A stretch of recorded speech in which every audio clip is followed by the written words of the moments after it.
इसको हम डार्मस्टाड का घंटाघर कह सकते हैं।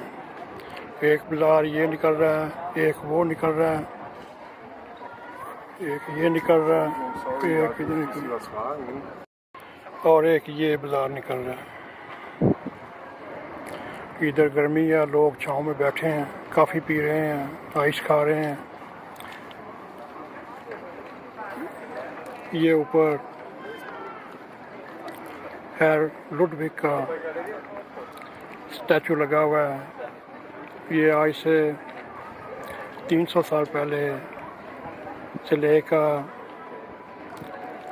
19वीं सदी तक इसकी फैमिली वसी और ईस्ट जर्मनी में हुक्मरान रहा। रियासत का ये किंग था। इसके नाम पर आपको जा बजा इसकी यादगारें मिलती रहेंगी। ये था